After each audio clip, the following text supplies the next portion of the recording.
They want to raise taxes. We're like, no, we want to cut spending and reduce the size of the government because the government is the biggest problem in everyone's lives.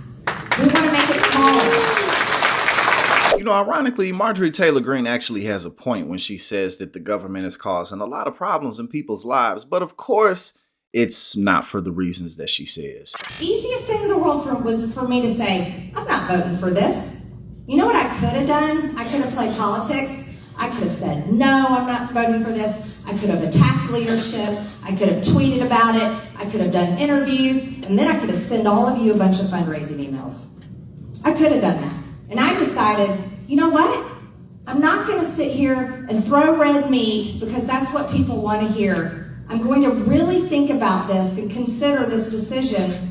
And I'm going to do the right thing. And then it's absolutely hilarious to watch not only Marjorie Taylor Greene, but all the Republicans who voted in favor of the debt ceiling raised to be like, oh, well, I had to do this because of reasons and things. No, actually, the easy decision was to vote for the debt ceiling. It wasn't to vote against it, because if you wouldn't have voted to raise a debt ceiling, basically the entire economy would have collapsed, and the finger would have been pointed at you and every single other Republican who didn't want to be in support of it. And that's why every single time the debt ceiling fight is up and the media is going crazy about it and that's all they're talking about, it's actually kind of a big yawn, because they're always going to raise a debt ceiling. Every single time it's up for debate, they raise it because the stakes and the consequences are too high if they don't.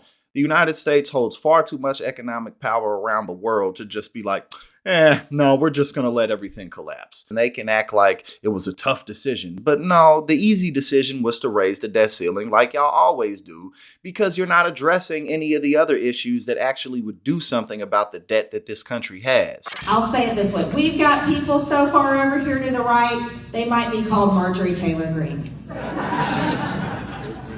We got people so far over here to the left that we go, are you really a Republican? I don't think so. And then, of course, her analysis on what's wrong with the Republican Party is the complete antithesis of reality. Actually, there is a lack of diversity in the party. I mean, look at how much of a difficult time Republicans are having getting rid of Donald Trump. Even though all the insiders, all the politicians, your swing voters, even though those people really aren't feeling the MAGA crowd, the MAGA base still has a full lock on the party because they're not willing to differentiate themselves from Trump. They're not willing to actually throw attacks at him or insults at him, or they're not actually willing to carry out any type of legal actions against him that are going to stick. If Republicans, in fact, were able to have some diversity in the party, not just among, like with ethnicity, but also among just political ideology, then they would be able to actually get more things done. But instead, what you're seeing is the reversal of Roe v. Wade, state after state, passing 6-week abortion bans, then making it more difficult for people to vote. That's what you're seeing. And that's because the Republican Party is far too homogenous. So